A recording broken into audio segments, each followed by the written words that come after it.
Representative Eubanks, I was not present Thursday, so I'm going to let you run this show. If you would introduce yourself to committee and you're recognized, present your bill. Jon Eubanks, House District 46. Mr. Chairman, on Thursday, I believe where we ended up, where we were on the for and against portion of the meeting, and that was where I was asked for a fiscal impact, and I believe DHS has supplied the fiscal impact. They emailed it to me. Do the members have it? I believe the staff is passing that out. Okay.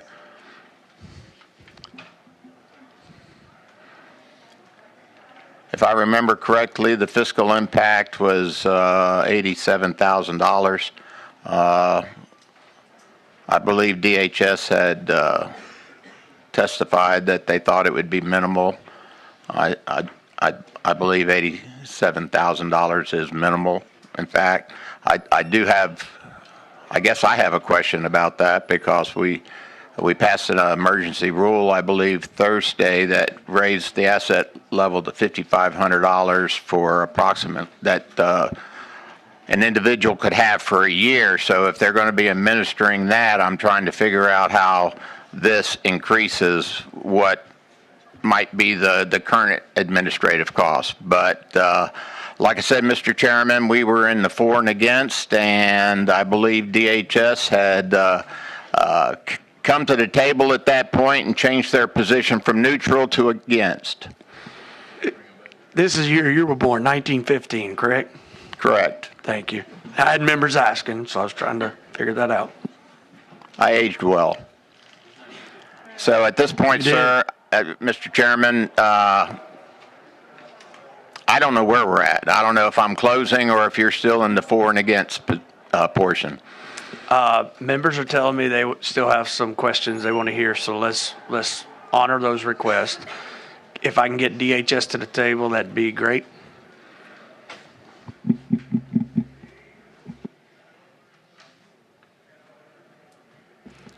Representative Richardson, you are recognized once Secretary Putnam introduces herself for the record.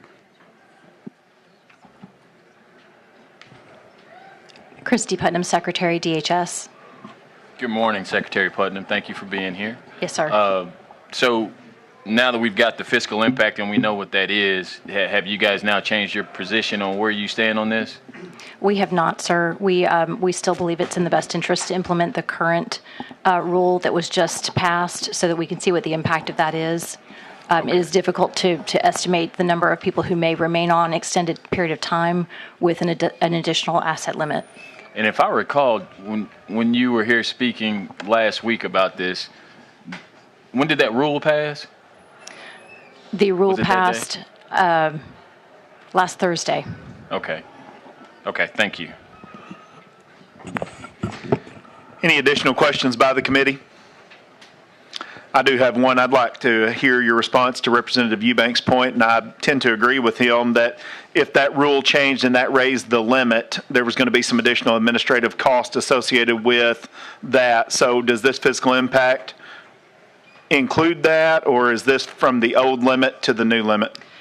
This is intended to include that. We had to estimate some additional system changes. We don't know exactly what changes would need to be made to move the income limit, tie it to the cost of living increase, the inflation factor. And so those are all things that we would have to make changes to within our eligibility system. Yes, sir. Do we know what that fiscal impact was going to be just based on the rule change? I would have to get that for you. I don't have it. We've already made those system changes, so we do have a number that we could provide. Okay. Any additional questions by the committee?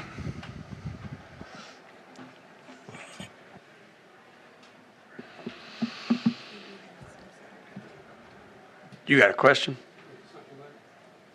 I'm going to recognize you, Representative Long. Thank you, Mr. Chairman.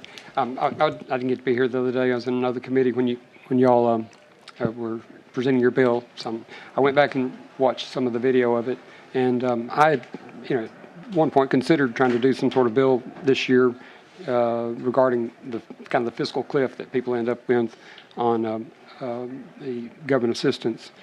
But it seems like this bill basically, it just moves the cliff down, but doesn't do it sort of in a stair-step type manner like I was thinking about trying to do.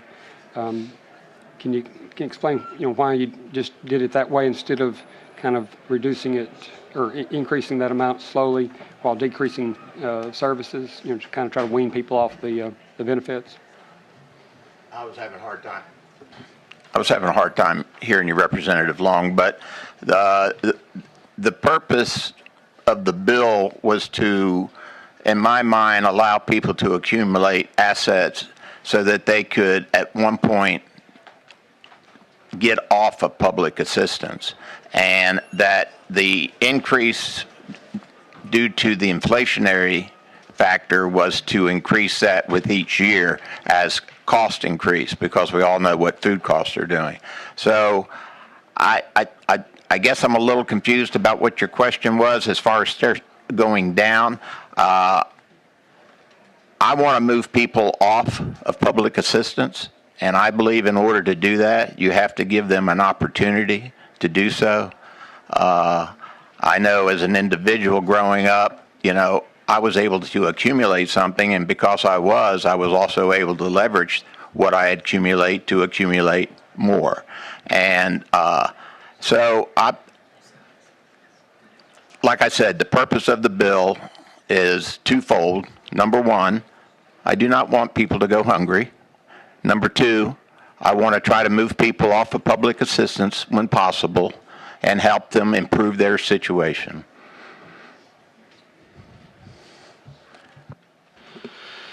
Seeing no further questions, we'll move to the for and against.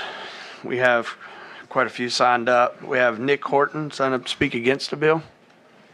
If you guys would, now wait a minute. If you've already spoke, we're not going to replow the ground. So we're not doing this again. So Nick Horton's already spoke, so he scratched. What about Nick's? I haven't been allowed to speak on the fiscal note. There wasn't a fiscal note on Thursday. Is that in the rules that I'm not allowed to speak? If you've already spoke against the bill, you cannot speak again. Have you spoke against the bill? It's a yes or no question. I spoke against the bill on Okay, Thursday, then but you're not to speak on the speaking fiscal at note. this point. Nick Stehle, did he speak against the bill last time? No, Nick Stehle is recognized to speak against the bill.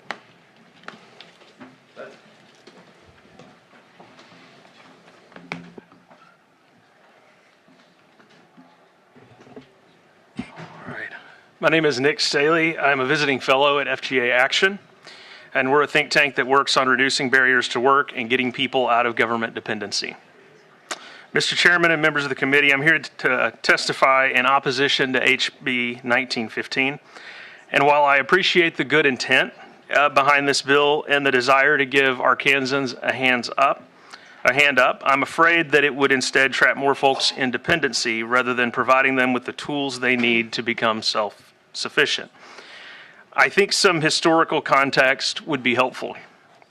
SB 306 was enacted in 2023, and DHS was given the ability to raise the income threshold well beyond federal standards and temporarily elevate the asset cap to $5,500 for one full year, once every 5 years. I remind you that this is already more generous than the federal standard. In contrast, this bill permanently expands eligibility by raising the asset limit to double the asset limit established in federal law for as long as enrollees are receiving benefits. In doing so, I want to remind you we're also, because we can say this is federal money, but we're also growing the federal deficit, which is at a crisis. So I would urge you all to uphold this principle of temporary targeted assistance and oppose this broad and permanent expansion in food stamp eligibility. Thank you. Thank you. Any questions for the witness? Seeing no questions, thank you for your, sorry, Representative Pilkington, you're recognized. Thank you, Chair. Nick, when I was in grad school, I worked in Section 8 housing, and I would constantly see this where people they'd have Section 8 housing, they would get a job, they're working, they're doing everything we want to do, and then unfortunately, though, they would get a promotion, and they potentially would lose their housing. And so they wouldn't take the promotion, they wouldn't take more work. My understanding is this bill will just allow them to increase those assets so they wouldn't be burdened by losing certain benefits if they increase their asset limits. But is it creating a cliff or is it creating an off-ramp? Because I'm confused on that, and I'm sorry, maybe Representative Eubanks addresses. I wasn't here on Thursday, so I'm sorry. And maybe he can address it in his close too. But I'm just going through this. I like off-ramps. I don't like cliffs. And so it's kind of to both of y'all, but it just popped in my head. So the way I see this is what it's doing is it's moving that cliff into the future. And it seems like when you see bills like this and others, they often do that same thing. And the fact of the matter is there's already transitional benefits in most welfare programs. And so as income increases, the benefit amounts ratchet down, and there are, I believe it's up to a year. I can't remember the name of the program, but there are already programs in food stamps to allow some of this. And of course, we know that it was, I think I just testified, it was 306. Yeah, SB 306. And so we're already, I think, as a state establishing sort of that off-ramp. And so I think it's better to do that than to have this just simply pushing out into the future this problem that already exists. And I think our calculation said it was somewhere between 7,000 and 11,000 people being added to food stamps because of this. So I think that's also worth noting. Any further questions for committee? Seeing none, thank you for your testimony. We do have a Christin Harper. Has she testified previously? Okay, you're recognized to testify for the bill.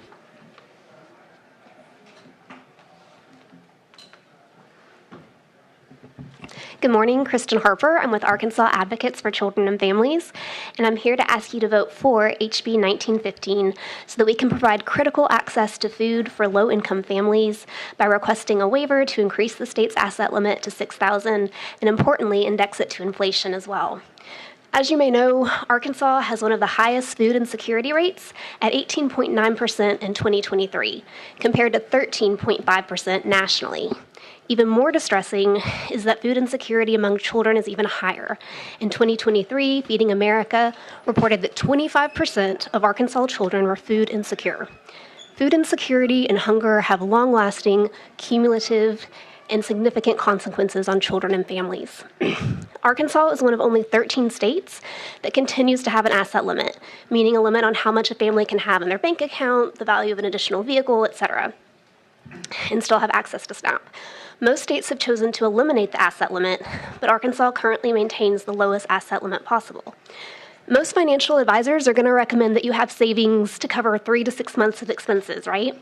But Arkansas, again, with our asset limit of $3,000 or $4,500 for individuals with disabilities or those over 60, is much lower than that. For most families, $3,000 is not enough for even 1 month of expenses.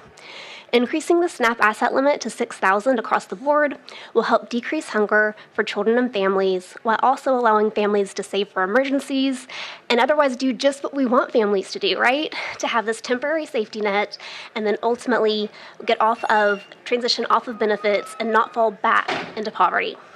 HB 1915 will help reduce hunger in our state while also allowing families to build self-sufficiency. So I ask you to please vote for HB 1915. Thank you. Representative Rose, you recognize. Thank you, Mr. Chair. Thank you for your testimony today. I went way back in history and remembered when I was 20 years old, newly married, in college, and we weren't making much money, didn't have much money, and somebody suggested, and this is a weird place in history for me, somebody suggested that we apply for benefits like this, and we were turned down, I think at the time, because we had, maybe it was with $2,500 in the bank or whatever the asset limit was at that time. And I remember it was frustrating. And I realized, well, I had to do something, so I got a second and then a third job to cover all those needs as a family while being a full-time student. And I'm just curious to your thoughts on if we don't raise this asset limit, the alternatives for folks who are able to work is an alternative to get a job or to get a second job or pick up some other kind of paying contract labor or whatever. Just kind of your thoughts on that. Because that's my personal experience. I'm just curious what your experience would share. Sure. I think the answer is it depends, right? So many families, they have different circumstances. Some parents are full-time caregivers for children with disabilities and so may not be able to pick up that additional job as just one example. So there's a wide range. But again, Arkansas is one of the few states that still has an asset limit. And I think at the end of the day, this is going to help families and most importantly, children. We know if children are well fed, they're going to do better in school, both academically, behaviorally. And so I just think that this is the right thing to do for kids and families. I'm recognized. Thank you. I had a question for you, and kind of to follow up on what Representative Rose was discussing. So my current understanding of this is, so a SNAP benefit is a maximum benefit of what, $300 a month, maybe $250 a month? It depends on the family size, but roughly, yes, you're looking at on average about $6.60 a day. Okay. So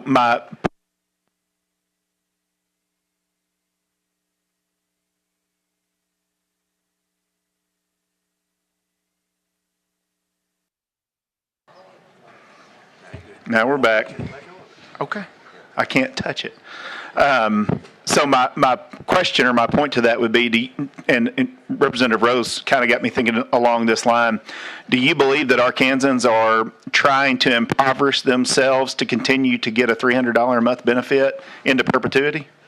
I mean, I don't know, that doesn't make sense to me. I don't understand why anyone would do that. And I think to Representative Eubanks' point, we've talked about this fiscal cliff that's out there for people, and I agree that cliff exists, but I hope that by extending this asset limit, we're allowing people to take an opportunity to continue to better themselves, to his point earlier. So would you agree with that? Or? Yes, sir, I would agree. Thank you.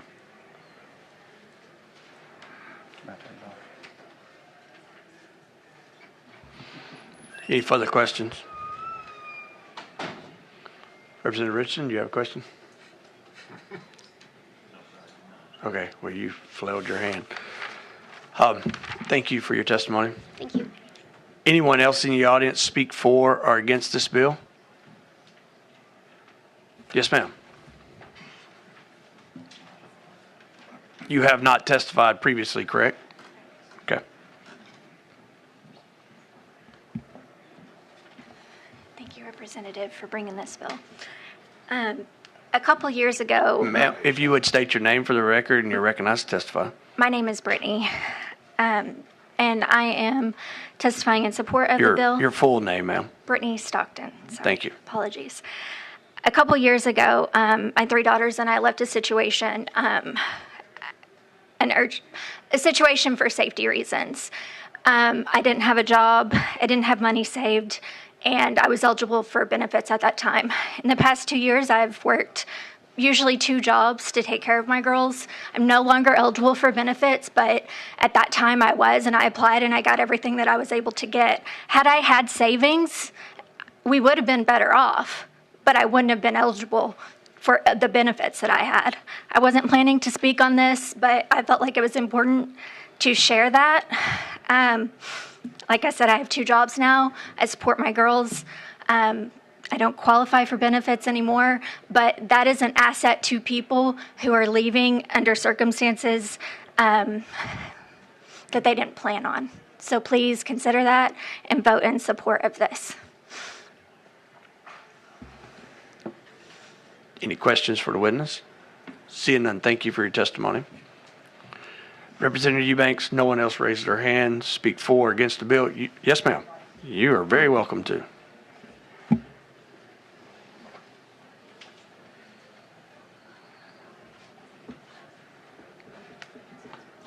Good morning. Oh, right here. Good morning. My name is Holly Skipper. I had no idea this was even a bill that was in committee. I wanted to share a little bit. I have recently become a full-time caregiver for myself, my son that is autistic, and my husband who is in desperate need for a liver. About 3 months ago, I was advised by one of my proctors, I'm a full-time student, and I was advised that maybe I should go and try to apply for food stamps. So I thought, there was only one other time in my life that I ever had to use that, and that was after my first husband passed away, and I became a single parent to a newborn at 3 months old. Fast forward 2 decades later, never thought I would ever have to use it. I always wanted to support those who needed it. When I started this process, and I just got approved 3 days ago, I started this process in December of last year. Not only did I have to account for every dime that I was making in the 2 part-time jobs I had, plus school, plus my son's money, but I spent days and days crying, wondering which job I was going to have to quit so that I could afford to be able to feed my son and feed my partner. So yes, when one of the representatives mentioned that people aren't just going out there to get $300 a month, we get $200 and $5 a month. That's after I pay everything that I have to pay. And right now, I have $13 in my bank account.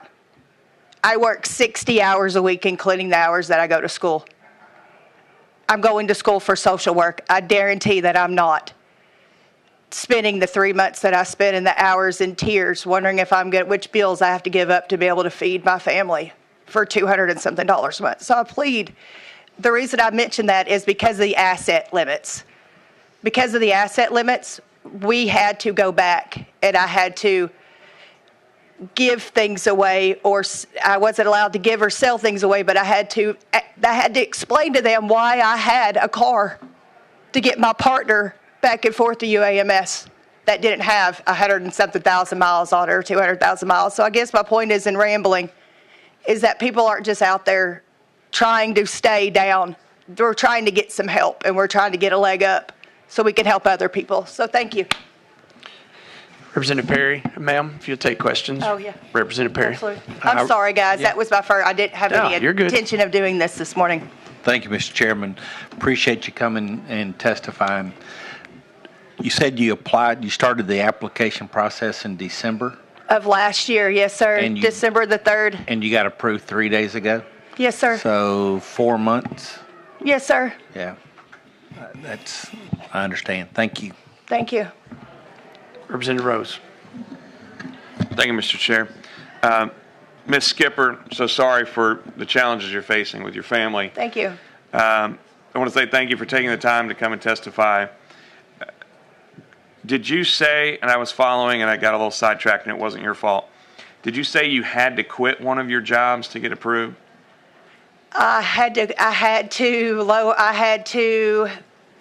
We had to lower my hours approximately 3.1 hours a week for me able to get approved. Yes, sir. Okay. So I had to take a lunch shift off of my week. Okay. All right. Because my tips were too much. Okay. Pay for gas, yeah. All right. Thank you. Thank you for your testimony. Thank you.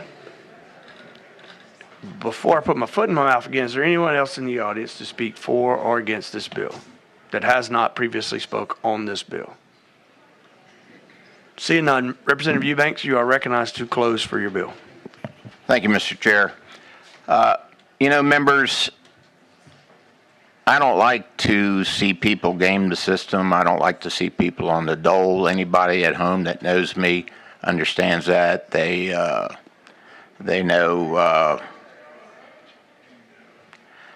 how I work and what I expect of other people.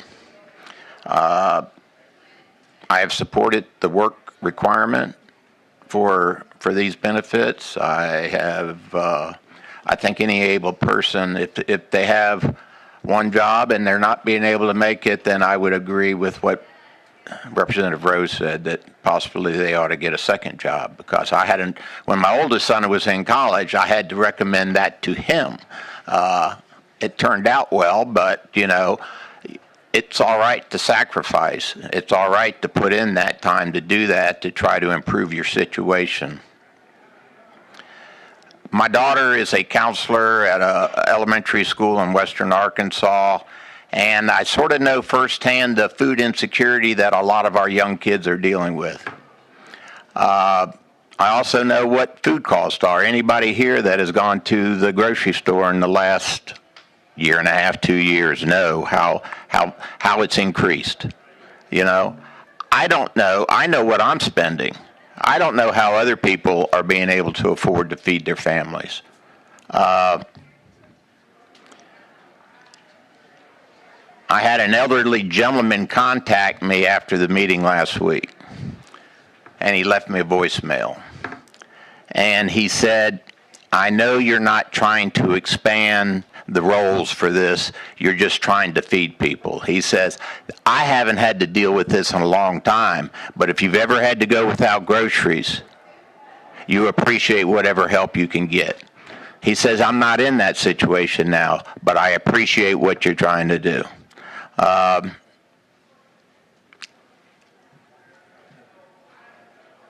Like I said, I don't want people to take advantage of a situation. I do not want to expand the roles unnecessarily.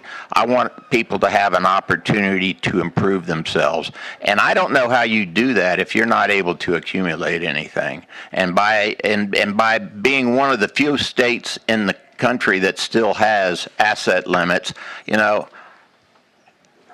if what we've been doing worked, why are we still in this same situation? So I would contend that we have to change some things.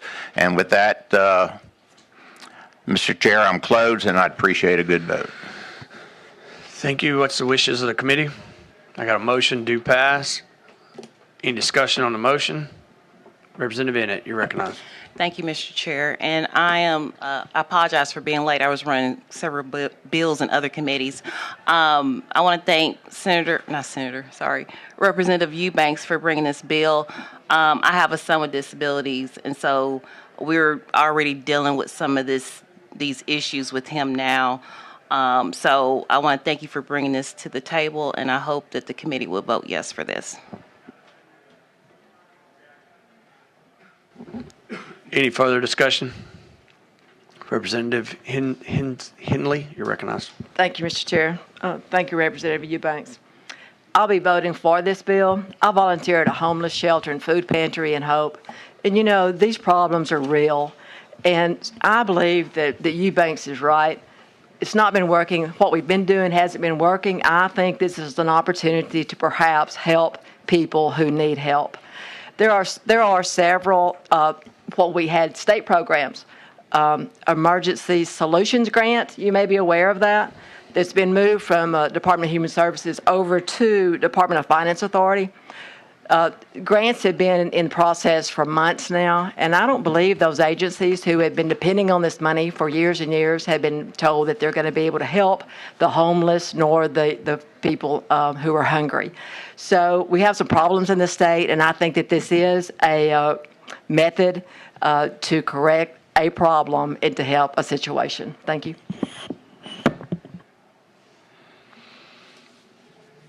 Seeing no other discussion, all those in favor say aye. Aye. All opposed? No. Ayes have it. Congratulations, your bill is passed.